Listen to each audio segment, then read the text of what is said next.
अस्सलाम वालेकुम students, I hope you all are doing well. Welcome to my YouTube channel दुनिया accounting की।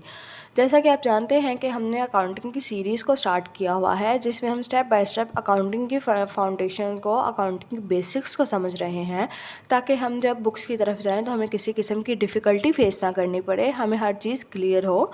Last lectures में हमने इंट्रोडक्शन किया अकाउंटिंग का, हमने अकाउंटिंग के स्टैंडर्ड्स को देखा, पर्पस देखा कि अकाउंटिंग के पर्पसेस क्या हैं, अकाउंटिंग को क्यों पढ़ा जाता है, क्यों समझा जाता है, क्यों सीखा जाता है।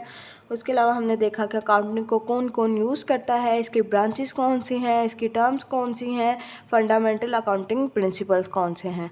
इसके अलावा हमने देखा कि अकाउंटिंग की बेसिक्स टर्म्स कौन सी हैं, वो हमने 30 टर्म को अच्छे से डिस्कस किया। उसके बाद हमने देखा कि हमारे अकाउंटिंग के पिलर्स कौन से। हमने देखा कि हमारे अकाउंटिंग के 5 मेजर पिलर्स हैं, जिसमें हमारी अकाउंटिंग की तमाम जो टर्म्स हैं वो फॉल कर रही हैं। ठीक है, उसे हमने अच्छे से डिस्कस किया। आज का लेक्चर हमारी अकाउंटिंग की बेसिक्स का आखिरी लेक्चर है। जिसने अभी तक मेरी वीडियोस नहीं देखी पुरानी, और वो अकाउंटिंग को समझना चाह रहे हैं, अकाउंटिंग को सीखना चाह रहे हैं, उनसे मेरी रिक्वेस्ट है कि प्लीज़ पहले जाकर मेरी पुरानी वीडियोस देखें। ठीक है, ताकि आपको स्टेप बाय स्टेप अकाउंटिंग की समझ आए और आप स्मूथली जो है अकाउंटिंग के कॉन्सेप्ट्स को लेके चल सकें। चलिए अकाउंटिंग के फाउंडेशन के लास्ट लेक्चर को स्टार्ट करते हैं। लेक्चर स्टार्ट करने से पहले मेरी आपसे हम्बल रिक्वेस्ट है कि प्लीज़ मेरे चैनल को सब्सक्राइब कर दें, वीडियोस को लाइक किया करें, शेयर किया करें और बेल आइकन को ज़रूर प्रेस कर दें, ताकि मेरी आने वाली हर नई वीडियो का नोटिफिकेशन आपको टाइमली मिल सके। चलिए अपने लेक्चर को स्टार्ट करते हैं। आज हम करने वाले हैं rules of debit and credit. Students, ये रूल्स, ये फाउंडेशन जो है हमें पहले स्टेप पे ही आ जानी चाहिए। बाज़ वक़्त होता ये है कि स्टूडेंट ग्रेजुएट हो जाते हैं, लेकिन अभी तक उन्हें डेबिट एंड क्रेडिट के नेचर का, इसके रूल्स का आइडिया नहीं होता। वो इसलिए क्योंकि उन्होंने इसे अच्छे से शायद समझा नहीं होता, या किसी ने उन्हें इस तरह समझाया नहीं होता, व्हाटएवर जो भी है। लेकिन ये चीज़ आपको अच्छे से क्लियर हो, क्योंकि अगर हम कहें कि डेबिट एंड क्रेडिट जो है अकाउंटिंग की बैकबोन है, तो ये गलत नहीं होगा। जब तक आपको डेबिट एंड क्रेडिट का ही पता नहीं होगा, इसकी नेचर, इसके रूल्स का ही पता नहीं होगा, तो समझें अकाउंटिंग की सिर्फ वजूद है, उसमें जान नहीं है। ठीक है, आज हम करेंगे rules of debit and credit. तो हम जो है ना, वो हमने 5 पिलर्स पढ़े थे। ठीक है, 5 पिलर्स ऑफ अकाउंटिंग पढ़े थे। उसमें जो हमारे जो 2 पहले पिलर्स हैं ना, जिसमें हमारे एसेट और एक्सपेंसेस है, इनकी नेचर सेम होती है। और उसके अलावा जो हमारी लाइबिलिटी, इनकम एंड कैपिटल, इनकी नेचर सेम होती है। ठीक है, यानी कि इनकी डेबिट एंड क्रेडिट नेचर की पहले 2 पिलर्स एंड लास्ट 3 पिलर्स, ठीक है, इनकी नेचर क्या होती है, सेम होती है। ठीक है, यानी कि जब हमारे एसेट्स में क्या क्या चीज़ें आ जाती हैं, हमारे कैश आ जाता है, फर्नीचर आ जाता है, स्टॉक आ जाता है, डेटर्स आ जाते हैं, बिल्डिंग आ जाती है। ठीक है, वट जो भी हम काफ़ी इसे डिटेल में समझ चुके हैं। ठीक है, ये सब चीज़ें जब इंक्रीज़ होंगी, ठीक है, तो क्या करेंगे, हम डेबिट करेंगे। इंक्रीज़ से क्या मुराद है कि जब हमारे बिज़नेस में इन करेंगी, ठीक है, तो हम क्या कर देंगे, इसे डेबिट कर देंगे। ठीक है, और अगर हम एक्सपेंसेस देखें, यानी कि हमने रेंट पे किया, सैलरीज पे कर दी, इलेक्ट्रिसिटी बिल पे कर दिए, वेजेस पे कर दें, फ्रेट इन फ्रेट आउट, ठीक है, ये सब कुछ चीज़ें हमने पे कर दी, तो ये क्या होंगी, इसे बोलेंगे हम, ये इंक्रीज़ हो रही हैं। तो जब हमारे एक्सपेंसेस भी इंक्रीज़ होंगे तो हम क्या करेंगे, इसे डेबिट कर देंगे। ये आपने रूल इसका याद रखना है, क्योंकि यही चलने हैं आगे। ठीक है, यानी कि जब एसेट्स एंड एक्सपेंसेस इंक्रीज़ हों तो हम डेबिट करेंगे, जब डिक्रीज़ होंगे तो हम क्रेडिट कर देंगे। समझ आ गई बात। ठीक है, अगर यहाँ पे मैंने एग्जांपल दी हुई है, यू रिसीव कैश, मैंने कैश रिसीव किया भाई, तो एसेट क्या हुआ, एसेट हमारा इंक्रीज़ हुआ, क्योंकि एसेट किस में फॉल करता है, एसेट फॉल करता है हमारे कैश फॉल करता है हमारे एसेट में। तो जब हमारा एसेट इंक्रीज़ हुआ तो हम क्या कर देंगे, डेबिट कर देंगे। मैंने रेंट पे कर दिया भाई, रेंट पे किया, एक्सपेंस इंक्रीज़ हुआ, रेंट पे किस में आता है, मैं ऑलरेडी बता चुकी हूँ। रेंट पेड हमारा होता है, एक्सपेंस होता है। रेंट पे किया, बिल पे कर दिया, ठीक है, ये सब कुछ हमारे एक्सपेंसेस होते हैं, बिजनेस के एक्सपेंसेस होते हैं, ठीक है। तो एक्सपेंस इंक्रीज़ हुआ तो हम क्या कहेंगे कि हमने ये जो है डेबिट रेंट को कर दिया है, ठीक है। एक्सपेंस इंक्रीज़ होगा तो वो डेबिट होगा। चलिए दूसरी तरफ आते हैं कि मैं कह रही हूँ कि जब एसेट एंड एक्सपेंसेस इंक्रीज़ हों तो डेबिट, डिक्रीज़ हों तो क्रेडिट। ये रूल हो गया, याद हो गया।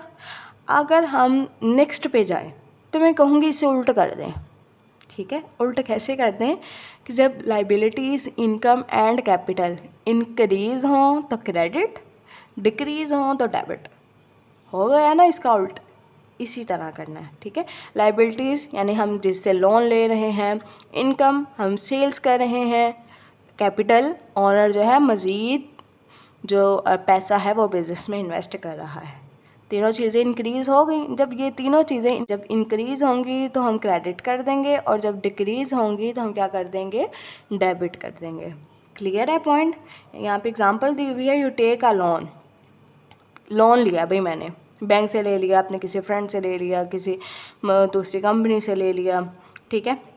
तो क्या हुआ, हमारी जो लाइबिलिटी है इंक्रीज़ हुई, और जब हमारी लाइबिलिटी इंक्रीज़ होगी तो हमने क्या बोला, जब इंक्रीज़ होगी तो हम करेंगे उसे क्रेडिट, ठीक है। और जब ये डिक्रीज़ होगी हम कर देंगे डेबिट।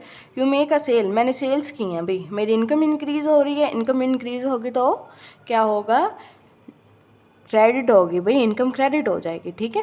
क्रेडिट हम सेल्स अकाउंट को करेंगे। यहाँ अगर मैं एक आपको पैराग्राफ बना के बताऊँ कि हमारे पास एसेट्स हैं, एक्सपेंसेस हैं, ठीक है। एक चीज़ लाइबिलिटीज़, इनकम का सेकंड नेम रेवेन्यू भी है, and the last one is capital. यही 5 पिलर्स थे ना अकाउंटिंग के, जो हमने लास्ट वीडियोस में पढ़े थे। इनकी नेचर और इनकी नेचर सेम है, ठीक है। एसेट एंड एक्सपेंस की नेचर सेम है। लाइबिलिटीज़, कैपिटल एंड इनकम की नेचर सेम है। ये जब इंक्रीज़ हो तो डेबिट, जब डिक्रीज़ हो तो क्रेडिट। बात समझ आ रही है। ये 3 चीज़ें जब इंक्रीज़ हो तो क्रेडिट, जब डिक्रीज़ हो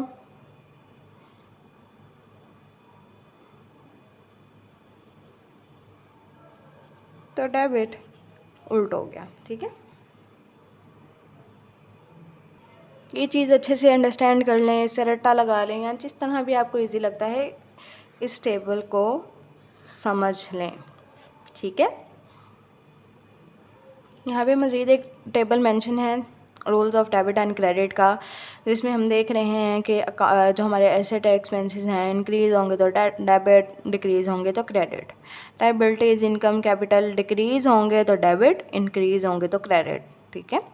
यानी कि इनकी नेचर एक दूसरे से ऑपोजिट है। उसके बाद हमारे पास आते हैं हमारे टाइप्स ऑफ अकाउंट्स। हमारे अकाउंट्स कितनी टाइप्स के होते हैं, ठीक है। तो हमारे पास 3 टाइप्स के अकाउंट्स होते हैं, जिसे हम अपने इंट्रोडक्शन में भी देख के आए हैं। यहाँ पे हम मज़ीद डिटेल से देखेंगे। पहले आता है हमारे पास personal account, then real account, उसके बाद आ जाता है हमारे पास नॉमिनल अकाउंट।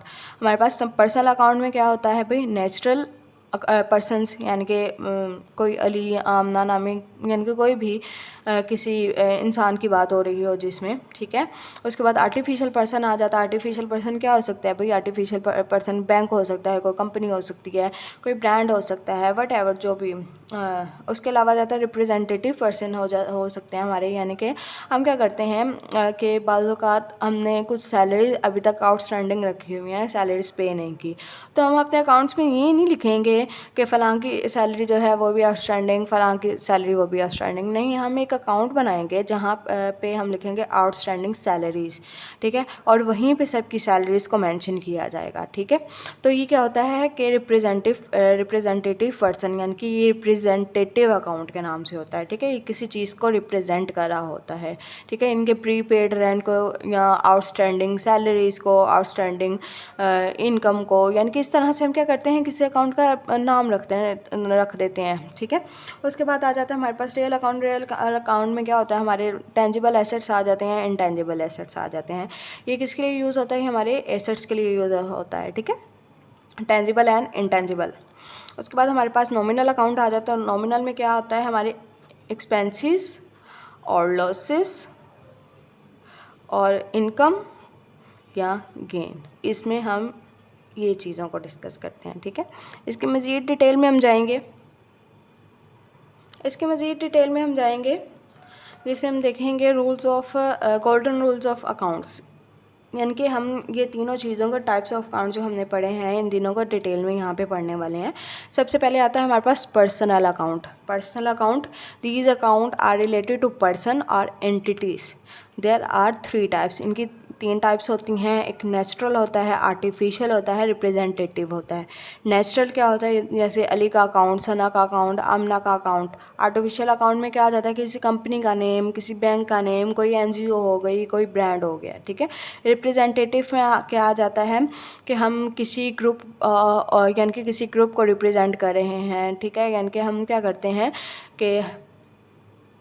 कि हमने अकाउंट एक बनाना है जिसमें हम रिप्रेजेंट करवाना चाह रहे हैं किसी ग्रुप ऑफ पर्सन को, उनकी एक्सपेंसेस या इनकम से रिलेट करके, तो हम क्या करेंगे, उसे रिप्रेजेंटेटिव पर्सन भी बोलते हैं, ठीक है। यानी कि salary, outstanding salaries, prepaid rent, इस तरह से हम क्या करेंगे, एक रिप्रेजेंटेटिव अकाउंट बना लेंगे, ठीक है।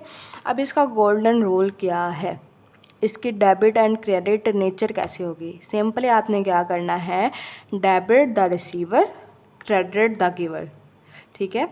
रिसीव करने वाले को डेबिट कर देना है और पे करने वाले को या देने वाले को क्रेडिट कर देना है, ठीक है।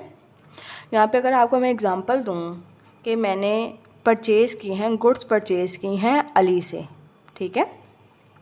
तो गुड्स परचेज़ मैंने आपको पहले ही भी ये बात समझाई थी कि गुड्स को कभी भी गुड्स के नाम से नहीं लिखना।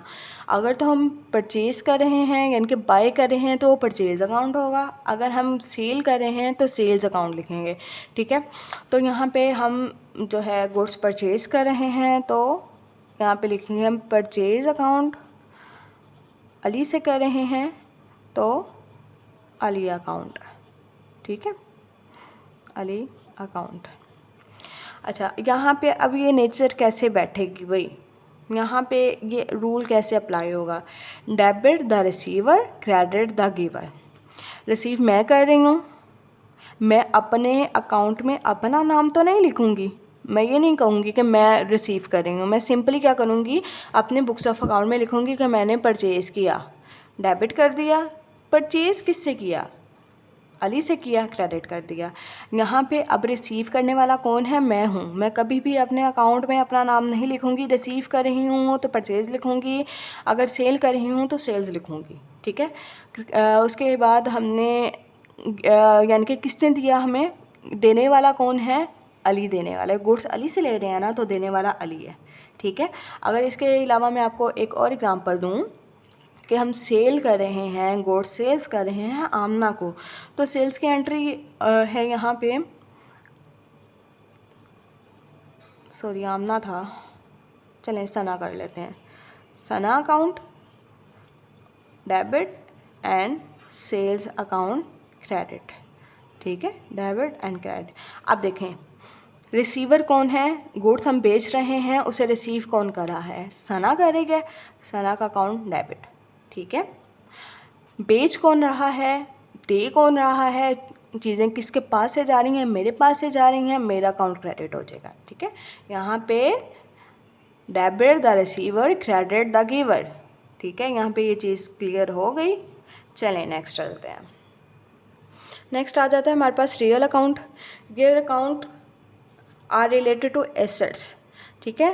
ये हमारे एसेट से रिलेट कर रहा होता है। इसकी दो टाइप्स होती हैं, एक टेंजिबल एसेट होता है जिसे हम टच कर सकते हैं, फील कर सकते हैं। उसके अलावा हमारे पास इंटेंजिबल एसेट होता है, ठीक है, जिसे हम टच नहीं कर सकते, फील कर सकते हैं, ऑब्जर्व कर सकते हैं। उसमें हमारी गुडविल आ जाती है, हमारा पेटेंट आ जाता है, ठीक है, कॉपीराइट आ जाता है, ट्रेडमार्क आ जाता है, ठीक है। इसका रूल क्या है? Debit what comes in, credit what goes out. Simply आपके बिजनेस में जो चीज़ इन हो आप उसे डेबिट कर दें, जो चीज़ आउट हो आप उसे क्रेडिट कर दें, ठीक है। हमने फर्नीचर ख़रीदा, हमने बिल्डिंग ख़रीदी, हमने लैंड ख़रीदी, हमने स्टेशनरी ख़रीदी, ठीक है।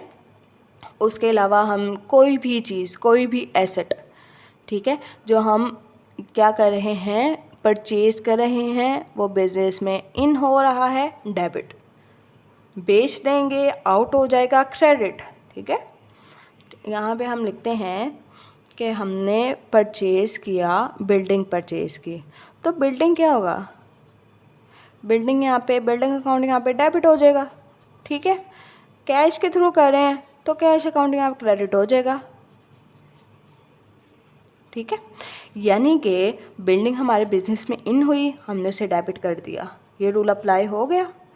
कैश हमारे बिजनेस से आउट हो रहा है, हमने उसे क्रेडिट कर दिया, ये रूल अप्लाई हो गया। सो क्लियर है, what comes in and what goes out. जो चीज़ इन हो डेबिट, जो चीज़ आउट हो क्रेडिट। टेंजिबल के लिए भी यही है, इनटेंजिबल के लिए भी यही है। देन आ जाता है हमारे पास नॉमिनल अकाउंट।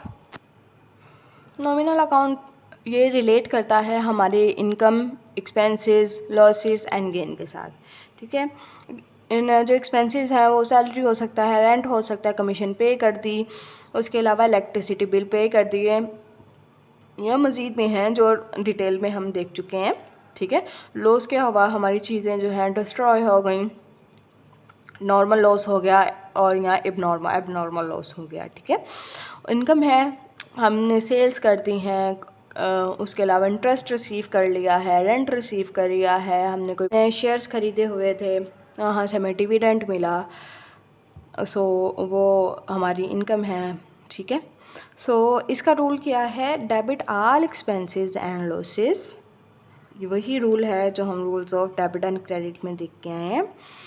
डेबिट कर दें जितने भी हमारे एक्सपेंसेस हैं, और क्रेडिट कर दें जितने भी हमारी इनकम है या गेन्स हैं। वहाँ पे भी हमने यही देखा था कि हम जो हमारी इनकम्स हैं जब वो इंक्रीज़ हो रही हैं तो क्रेडिट होंगी, ठीक है। एक्सपेंसेस हैं इंक्रीज़ हो रहे हैं तो डेबिट होंगे, सेम यही है, ठीक है। यहाँ पे क्या है? All expenses and losses debit होंगे, all incomes and gains credit होंगी, सिंपल, ठीक है।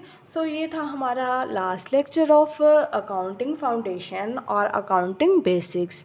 नेक्स्ट लेक्चर से हम बाकायदा अपने जो बुक्स हैं उसका आगाज़ करने वाले हैं। हम one by one her problem को देखेंगे, उसे सॉल्व करेंगे, ठीक है। और सबसे पहले हम क्या करेंगे, हर चैप्टर का इंट्रो देखा करेंगे, उसकी बेसिक्स सीखा करेंगे, देन हम अपनी प्रॉब्लम्स पे जाया करेंगे। सो बहुत मज़ा आने वाला है। सो मेरे साथ जुड़े रहें, मेरे चैनल को सबसे ज़्यादा से ज़्यादा सब्सक्राइब करें। ये आपकी तरफ से मोटिवेशन होती है जो हमें नेक्स्ट लेक्चर रिकॉर्ड करने के लिए, नेक्स्ट वीडियो बनाने के लिए मोटिवेट करती है। सो ये जो प्यार है अपनी तरफ से ज़रूर दिखाया करें। फ़ी अमान अल्लाह, अल्लाह हाफ़िज़।